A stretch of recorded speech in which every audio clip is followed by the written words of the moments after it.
Good evening, everybody. This is Casper from the Tropical Weather Threat Society bringing you our nightly update regarding the Atlantic Basin and top story, main story, Tropical Storm Erin, which will eventually become our season's first hurricane and likely our first major hurricane for the Atlantic Basin and the 2025 season. And we also have a little spot, our little MCV out here that has no surface feature. They did put it on the board last night as a 10% chance of development in the next 48 hours and a 20% chance over the next 7 days, but they have since reduced those values. So, taking a quick look at Erin, and as the sun is going down, as we could see, there is a lot more convective activity associated with the center of circulation tonight compared to what we had last night. If we flip this over to the infrared, so this way we get the cold cloud tops, as you could see, we've got quite a bit. So Erin is pretty much off and running. We could see kind of this upper level outflow off to the south. We've got a little bit of banding features starting to develop and some upper level outflow here to the north. So it is certainly trying to re-moisten the environment that it is currently in. And with the water temperatures getting warmer as it continues off to the west, we should see this thing really start to ramp up. I would not be surprised if this thing really starts to go haywire tonight. It's primed to do it. So again, disturbance number one out here, a 10% chance of development. I'm not really worried about this. If something does materialize, I will report on it. It'll be, if we know something's going to do something, we'll have it tomorrow night. But again, a 10% chance, more of a moisture surge than anything else. But the Bay of Campeche can be, it could be a little finicky when it comes to tropical cyclones. So it's going to kind of run parallel with the coast. It's going to have a little timeout over open waters. And again, National Hurricane Center gives it a 10% chance. I'm not really, unless that thing actually starts to go, I'm not really too overly worried about that one. But we'll definitely keep an eye on it. And then we also have Erin. Oh, there was one thing that I did not pull up for today. And that is we have Hurricane Hunter flights for tomorrow. We've got a whole bunch. And then they're also talking about maybe flying down into that spot down there into the Bay of Campeche. So we'll see. We'll see. I'm not, we'll jump back over on satellite and we'll take a look. Yeah, it's got quite a bit of shower and thunderstorm activity. So we'll see. It's that time of year. Maybe something actually gets going. I'll look into it a little bit more. But when they're that way, and just so I can kind of ease everybody's nerves on that. So this is our surface circulation. And we don't see much. And even at the 850 millibar level, we don't see much. We see trade winds over the land. Now, if I jump this to the 700 millibar level, okay, we've got a little something there.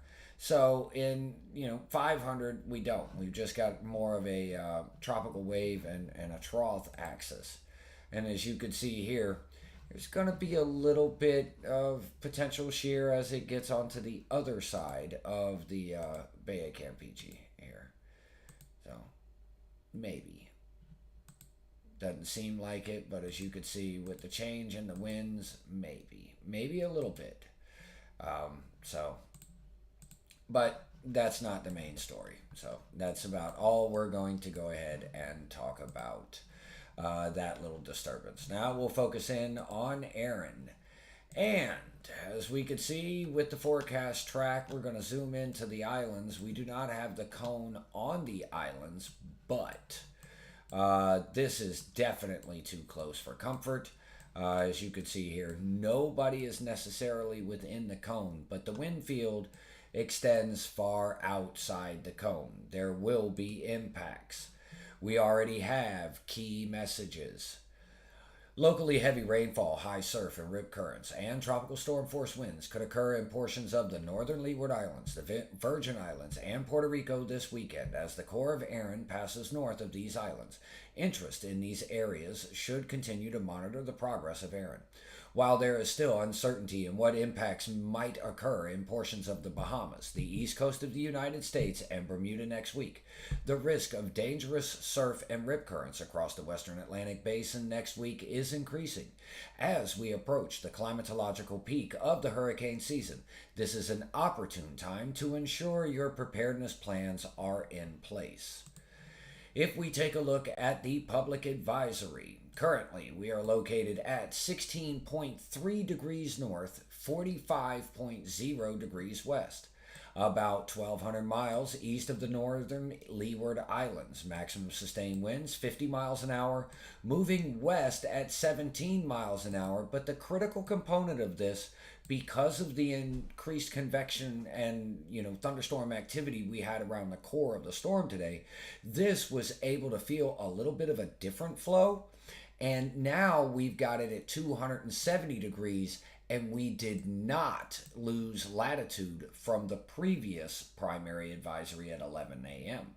Eastern time. So that one point of optimism. We may have, due to that thunderstorm activity, it may have decided to halt its southern progression. That would be nice.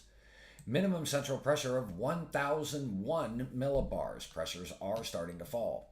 There are currently no coastal watches or warnings in effect, but interest in the northern Leeward Islands, Virgin Islands, and Puerto Rico should monitor the progress of Erin. Our hazards affecting land. Now, we didn't have anything a couple days ago and yesterday, but now we're starting to see this. So, surf. Swells generated by Erin will begin affecting portions of the northern Leeward Islands, the Virgin Islands, and Puerto Rico by this weekend. These swells are likely to cause life-threatening surf and rip current conditions. Please consult products from your local weather office, and we will show you the links and how to get that for all of that as well. We take a look at the earliest reasonable arrival time of winds. This is the time that it would be recommended to have all potential preparations in place by this time. So for the folks up here into the northern Leeward Islands, as we could see, maybe the earliest reasonable arrival time of tropical storm force winds would be around sunset on Friday, maybe getting a little bit later than sunset. So it is recommended if you are, and you do need to make preparations, getting all the loose debris out off the property and stuff like that, securing all loose items. It is recommended to have that completed by Friday before sunset. The most likely arrival time of those tropical storm force winds may occur after sunrise on Saturday morning, but it is recommended that you have all of your preparations completed by sunset on Friday evening. This way, if there is any inclement weather that is preceding the storm, your preparations are already completed. And then, you can do what you do there for, riding out the system. Now, if we look at the tropical storm force wind speed probabilities, one thing that I do want to point out here is that our islands right here are still within this 30 to 40% range, with one of our islands in the 40 to 50% range. So it is something that we are definitely continuing to monitor. It is recommended for the folks here in the northern Leeward Islands, Virgin Islands, British Virgin Islands, and even potentially Puerto Rico. Small wobbles make huge differences. Please make sure that you are monitoring the forecast and checking back for frequent updates. Check in with your local meteorological agency as well there on the islands. Puerto Rico and the U.S. Virgin Islands run with the National Weather Service office. There are other entities for the other islands, and those entities can be found all here at the database tied to the page under the North America tab.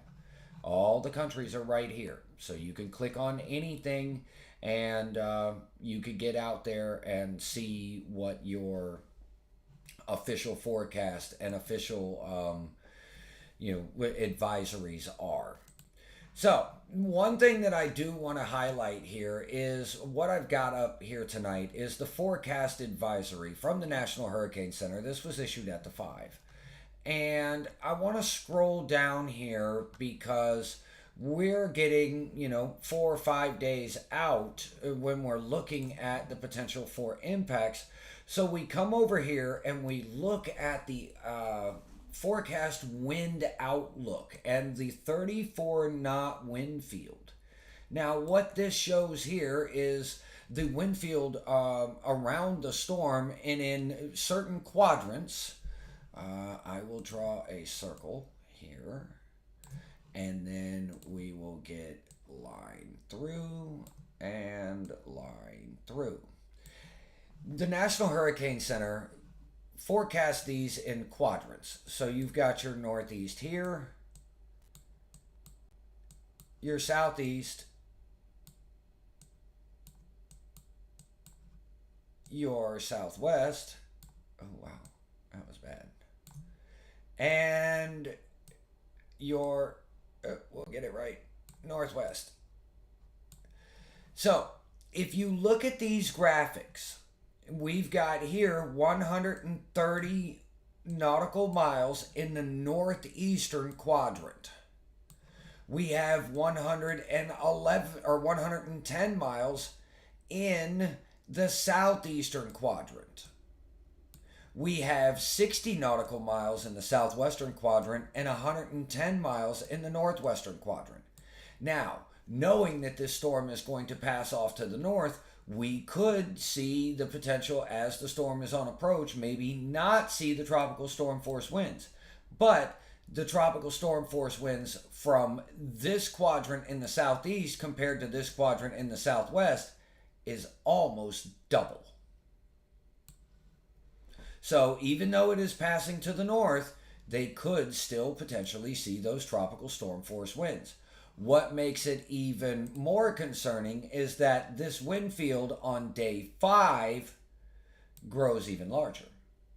So as this is continuing to strengthen, as it is maximum sustained winds of 120 miles an hour with gusts up to 150 miles an hour, the tropical storm wind field will be extending outward well over 100 miles in most quadrants and closing in on 100 miles for this southwestern quadrant. So it is something that the storm will have impacts well outside of the cone of uncertainty, folks. So taking a look at the discussion. Now, the discussion, this first paragraph is all about the intensity and why they have raised the intensity up to 45 knots or 50 miles an hour. This next one is about its upcoming intensity. This final paragraph and the one below it regard the track. So I'm going to read this in its entirety on the third and fourth paragraph. The initial motion is now 270 degrees at 15 knots. A low to mid-level ridge north of Erin should steer the cyclone westward for the next 12 hours or so, followed by a generally west-northwest motion through 96 hours. After that time, a developing break in the ridge near the southeastern coast of the United States should lead to a northwestward motion. The track guidance is still in fairly good agreement, and the official forecast remains on the southern side of the guidance envelope between the HCCA corrected consensus and the other consensus models. However, the guidance envelope has shifted a little westward since the last advisory, and the new forecast track is also a little west of the previous track. Users are reminded that the National Hurricane Center track forecast has an average error of 150 to 215 miles at days 4 and 5 respectively, and future adjustments to the forecast are still possible. It should be noted that the directional speed becomes a very, very large in both deterministic and ensemble track guidance at long range. Therefore, there is a greater than normal uncertainty about what impacts Erin may bring to portions of the Bahamas, the east coast of the United States, and Bermuda. So, the National Hurricane Center is basically telling these folks here, you're not out of the woods yet. Okay? So, if we take a look at the forecast intensity, we've currently got it at 50 miles an hour, and then within 24 hours, they're saying 65. I would not be surprised if we're maybe 70 at the 5 tomorrow, maybe 75. It's the way the tropical cyclones work, and I will show you this.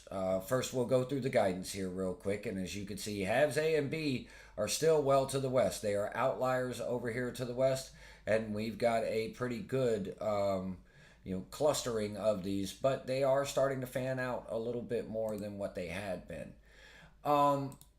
Now I'm going to try to show everybody something here. So this is the University of Wisconsin's tropical cyclone page, and right here, this is what's called the TC diurnal cycle. So if you click on this and we highlight Tropical Storm Erin, we will note that you see this clock. Okay? Well, things really start to begin right as we hit the sunset hour. So, as you can see, we are highlighted at the 18 hour local standard time. And keep in mind that this is on Eastern or Atlantic Standard or Eastern Daylight Time. They're both the same. As this clock continues to come around in this area here, then it will come into this area here because it is early morning hours. This represents the 24 hour of midnight, and then you go to 1. You do not continue down 13, 14, 15. What we are anticipating overnight is for this thing to really tap into its diurnal cycle. And as we get into those early morning hours, as the sun is starting to rise, we are anticipating a rather large blow up. And we'll have to see. It hasn't done it in the last couple nights, but it's certainly got the convective energy right now to get its act together and start going. So now that the sun has come down over that system, it'll be very interesting to watch exactly what happens through the overnight hours. And I'm going to be very intrigued as to what this looks like when we wake up in the morning. So if we take a look at the rest of the, the real-time products here from the University of Wisconsin, we've got 35 knots, 38 knots, 45 knots, 47 knots on the SATCON. D-Mint a while back was 46 knots. So it makes sense for them to give it a 45 knot run. The one thing that's kind of standing out to me is we don't have a lot of shear, but we're starting to get some signals on some rapid intensification. Now, DTOPS is the one that's really showing like, hey, 46 over the next 36, 48 hours, we could go, we could start to really run it. And DTOPS even has a 28% chance of running this up in the next 24 hours. Not so much with the ships models, and the AI consensus does not necessarily agree, but we're starting to see those percentages rise as we get towards the 48 and the 72 hour mark. So 65 knots in 72 hours, that may be possible. As you can see, we've got about a 1 in 4, 1 in 5 chance that this thing will increase more than what it is by a hurricane strength than what it is now. So is that possible in the next 72 hours? We'll see.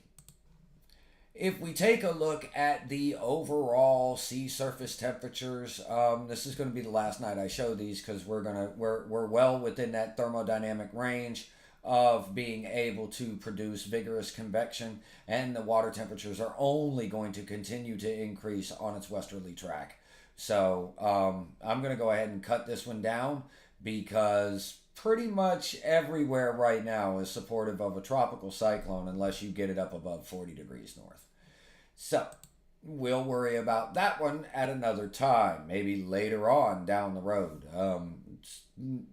Sea surface temperatures are usually a given.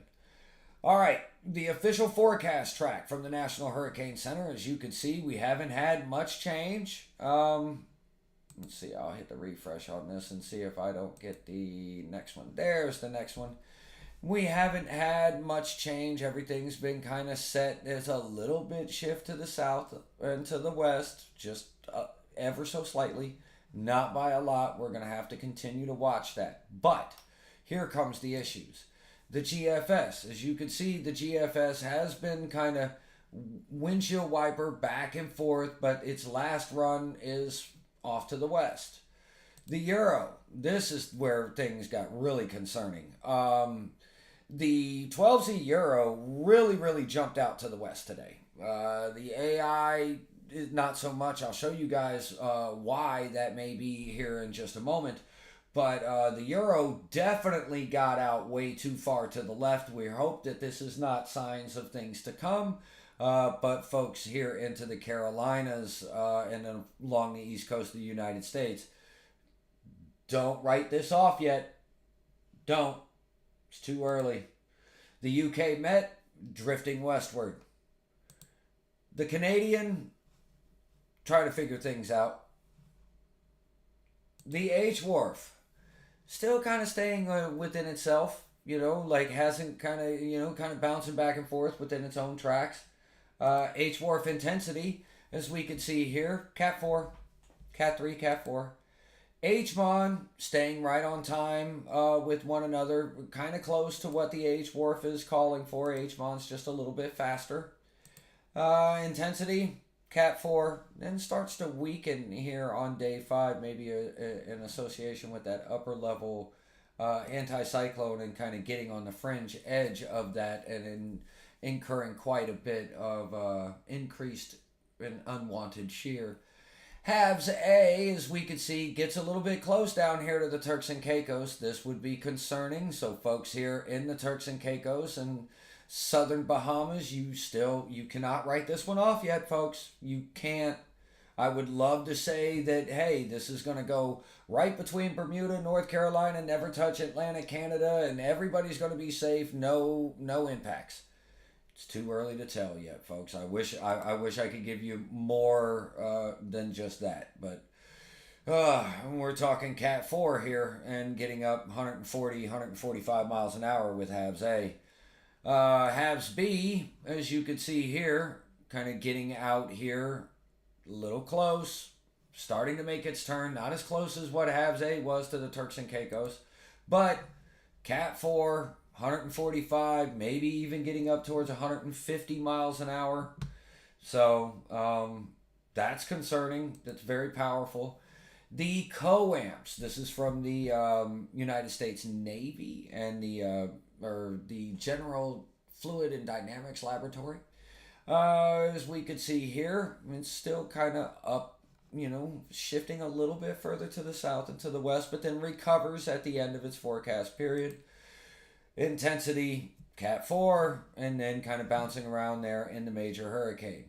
As far as the consensuses are concerned, this is the HCCA, and as you can see, it has been slight drifts to the west. We had one that was way out here 6 runs ago. Then it bounced back to the east, and now it's coming back to the west, so we're going to have to continue to watch it. The overall intensity gets it up to about 120 miles, 120, 125 miles an hour maybe at this point, Category 3, and then kind of levels off. If we look at the TVCN consensus model, this has a rather decent tick off to the west. With this particular track right here being at 70 degrees west, and it taking that well away from Bermuda, still far enough away from the Carolinas. If we're going to see something that would be ideal, this would be the track right here. Run it right up 70 and then just put the turn signal on and hook a hard right. Once it gets north and gets to about 35, just cut it. And it should, hopefully, then it would miss Atlantic Canada at that point. Now, what I've got here is the H Wharf, or this is Halves A. And I have all of the hurricane-specific models up tonight. And the reason that I'm bringing this up is because I want to show the potential impacts of these rain bands, these showers and thunderstorms that are associated with the periphery of Erin. As you could see, we are anticipating some type of impacts, even though the storm is traveling well to the north of the islands and no direct impact would be seen. But even for the Turks and Caicos, now with Halves A, you could see a couple really strong rain bands would be trying to move through, impacting, and then starting to make its turn to the north.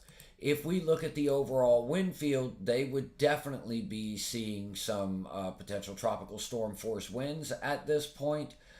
We can bring it out, and as you can see, this thing is a monster at this point. It's really, really big here. If we're looking at gusts, we're looking at gusts of 165 miles an hour, Category 5 gusts, as far as the Halves A model is calling for. Sustained winds stay Cat 4, but the gusts are a lot higher.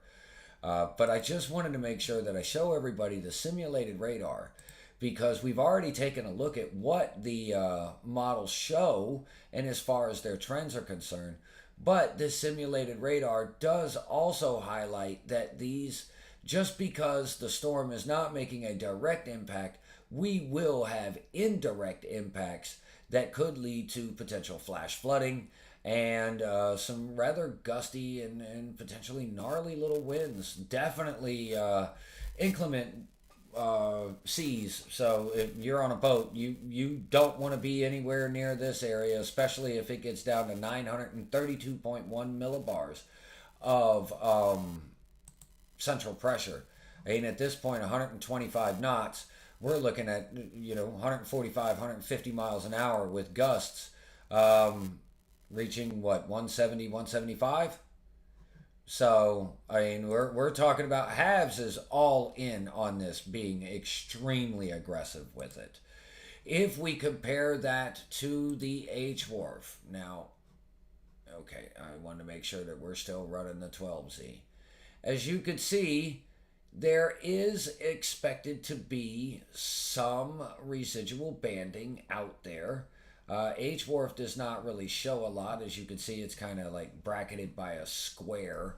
H Wharf's not Halves. Halves is the upgraded version of H Wharf and HMOD.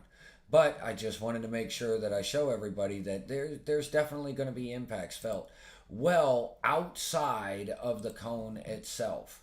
So even if we run the HMOD and run this forward, and of course we only go out 63 hours on that with the reflectivity.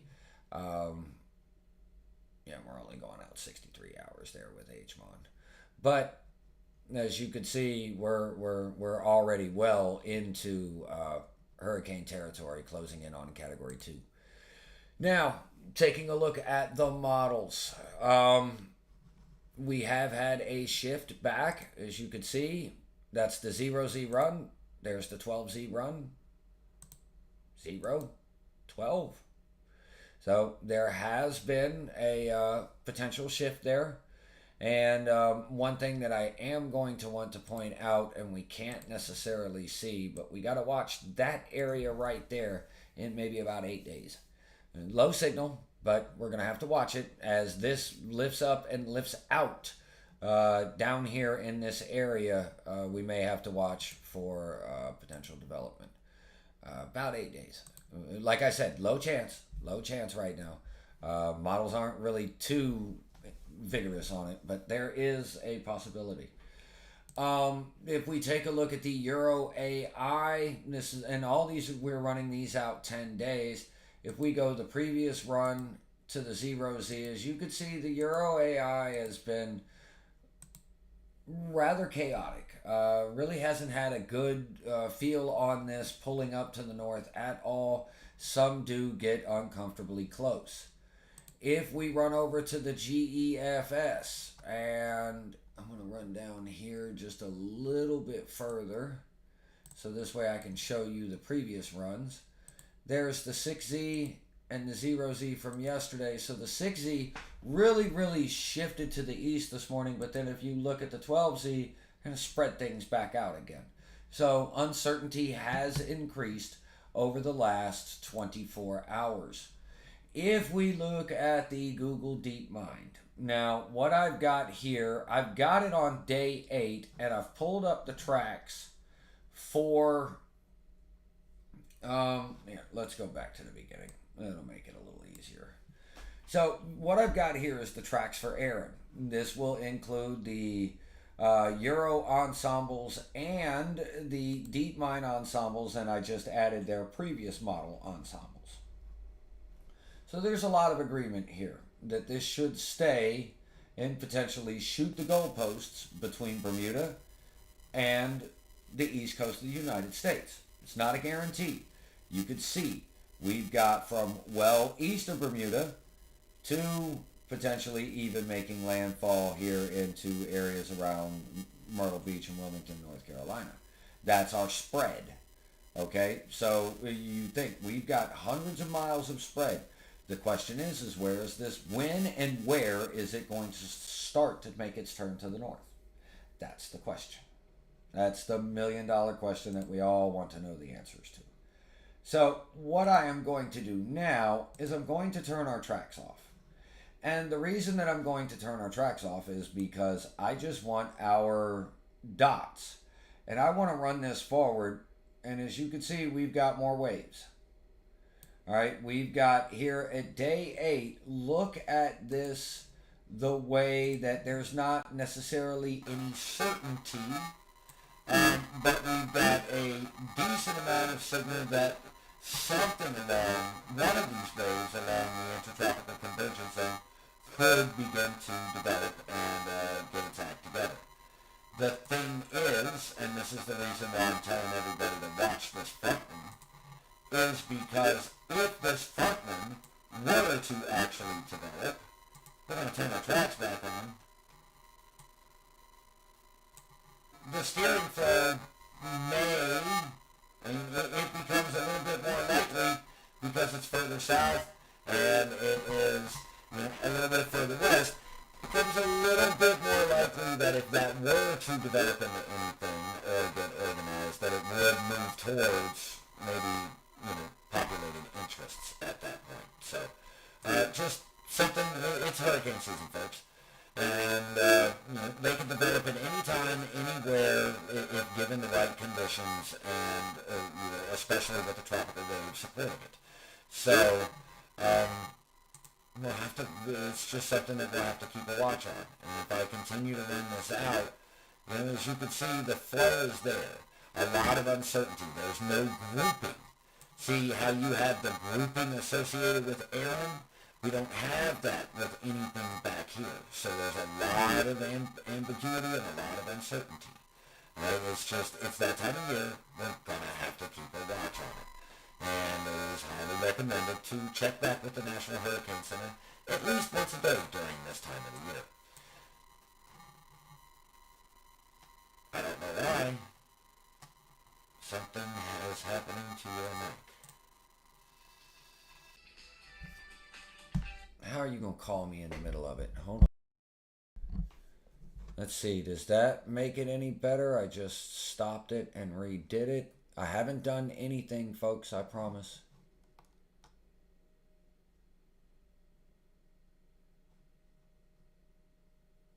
I will stop and I will wait for confirmation. Are we good? I shut it off and turned it back on again. Okay, all right, excellent.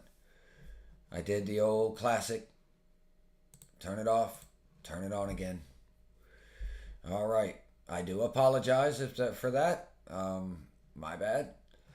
Okay, now what I want to do here with Earth Null tonight is I want to show everybody the GFS solution, and I'm going to show it on the 700 millibar level. We're not going to spend too much time on this. 1, 2, 3. This is 24 hours in advance. 1, 2, 3. This is 48 hours in advance. 1, 2, 3. This is 72 hours in advance. And as you can see, very, very powerful system, especially with the winds approximately 2 miles above the ocean surface. Now, at the 700 millibar level with the GFS, as you can see, that weakness is starting to develop.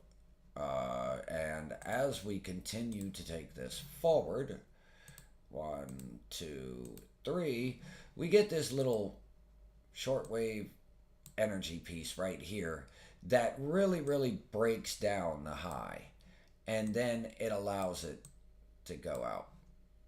I already knew, Bubba. I know you. I know you called, but I've got the chat up. I could see it. I could see it.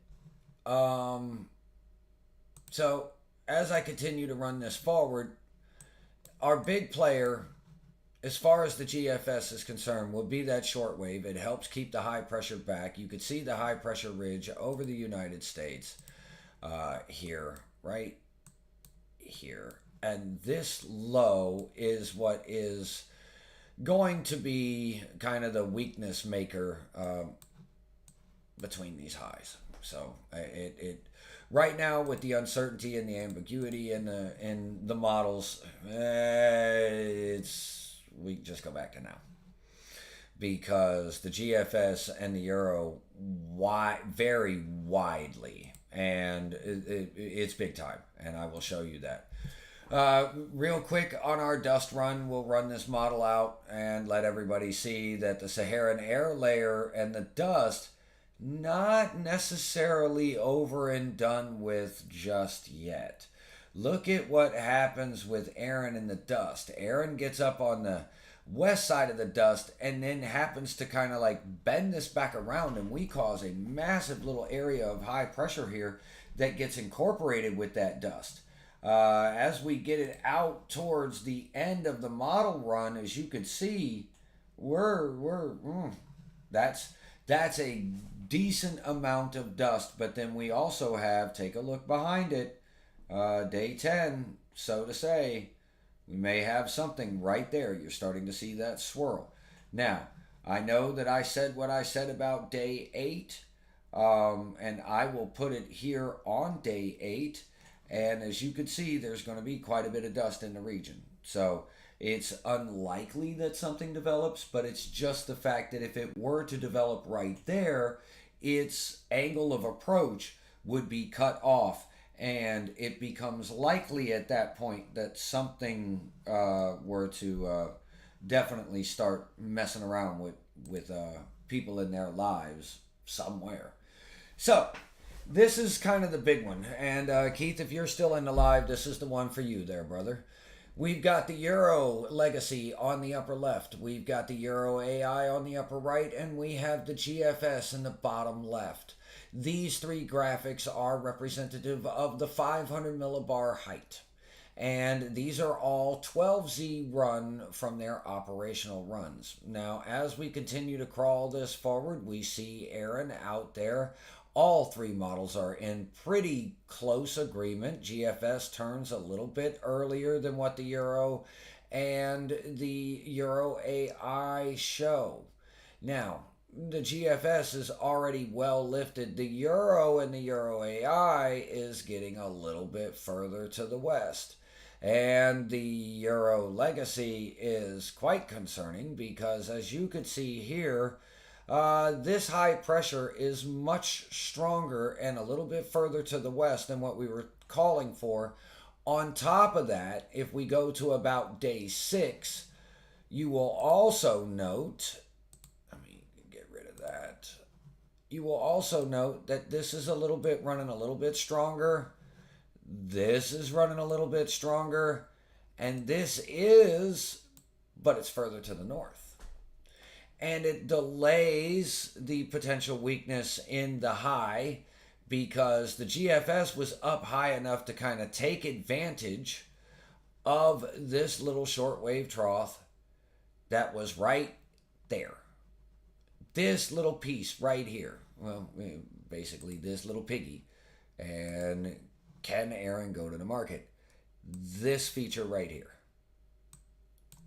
As you can see where this feature is, the GFS has a very, very small area of the high. The Euro, on the other hand, and the Euro AI does not break that high down that much.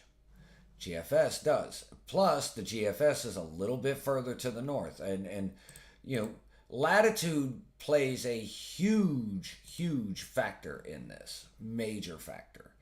But as we continue to run this forward, as you could see, the Euro Legacy gets this way too uncomfortably close for the Carolina region.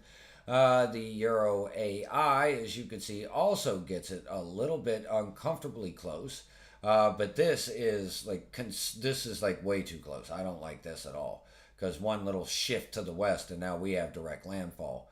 But as you can see, it also then turns around and potentially gets up here and maybe causes a mess running up the line and out through Nova Scotia and Newfoundland as well. So we're not out of the woods is basically all that talk just to tell you we're not out of the woods yet, folks. So running the wind shear model, Euro on the left, GFS on the right, as we could see, there is going to be the upper level anticyclone anchored over the system for a little bit. But then as the system itself, the high pressure in the upper levels and the system itself are all traveling kind of at the same speed at the same time. Well, then Erin decides that wants to make this turn to the north, and the upper level anticyclone or high pressure continues to just keep right on going. And then, as you could see, it is this backside, and then associated with the potential trough, and you've got another one here, to where we're starting to introduce maybe a little bit of northerly or northwesterly wind shear. GFS, not really as aggressive on it as you could see here, and then we've got this channel out this way. Yeah, Sammy, I mean, it's I know, I don't get enough, yeah, spidey senses are tingling, yeah, and we don't get a day off until November 1st. So we're here for the long haul, regardless what happens. And our daily update look at our Madden-Julian oscillation. As you can see, we've crossed well into stage 2 now, and we'll be exiting through the African mainland, jumping out towards the Indian Ocean here in the near future, and causing all sorts of havoc for week 3 into the portions of the Western Pacific. From the Global Tropics Hazards Outlook from the Climate Prediction Center, we are potentially expecting, we've seen that extra swirl there on the dust model, so it would not be uncommon to see something start to spin up again from the main development region for the week of August 20th to August 26th. It's quite common. And then August 27th to September 1st, still potential development out here, which is expected. I mean, we're closing in towards peak season. And as you can see, we still have all this to go. We are currently at the purple line. This is today. We have all this ready to go. And as you can see, we're expecting an increase in activity. Climatologically, it makes sense. Sammy, you watch your mouth, ma'am. I'm not talking about, look, Henriette's gone. We're not worried about Alaskan hurricane shenanigans no more. It's gone. It's gone. We don't have that on the Jumanji board no more. Because, well, dealing with what we're dealing with right now, it might as well be Jumanji. So, as you can see, the weeks from August 11th, or the days from August 11th through August the 20th, these are our tropical cyclone points of origin. We could add another one in here for Erin somewhere in this region. No, I think she was on the other side. That was still invest at that point. Erin kind of developed somewhere in that range, so we'll get another point on the map when they do next year, and that will denote Erin. If we take a look at what the following 10 days are and where our 40% area is out there in the tropical Atlantic, it would be common. We're looking at in history, 207 named storms have developed points of origin from 1851 to 2024. That is more than just common one a year. So here we go, folks. And again, for the folks out there, the database, if you come to the main page of the database, this is what you'll see. If you scroll down to the North America tab right here, this will give you everything in the Atlantic Basin other than the Cabo Verde Islands. All right, jumping out to the Eastern and Central Pacific, nothing. And just so you know, Sammy, that right there is the former circulation of Henriette. I mean, it's not, it's there, but it has no convection. But it is even rising up off the screen. And it's gone. So, no more. That little feature looks a little interesting. It does. But we have nothing on the outlook, so we're not worried about it. As you can see, no tropical cyclone activity. No tropical cyclone activity. Now, we're going to jump out here to the Joint Typhoon Warning Center. This has been a problem. Padul hit Taiwan this morning.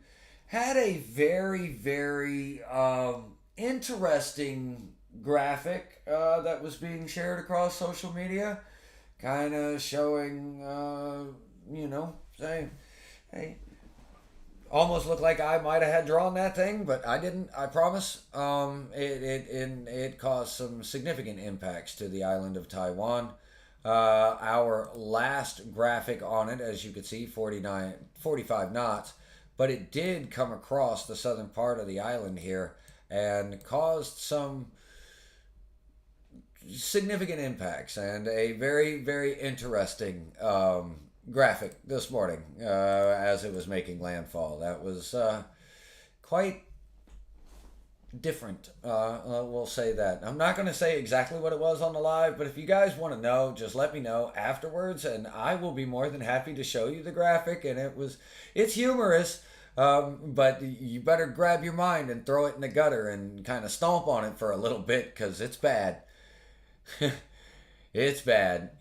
So, all right, everybody, that's about all I've got for this evening. Don't you start with me. Don't you start with me, Jonathan. Make you go sit in the corner. Won't give you no crackers tonight. Our little ducky.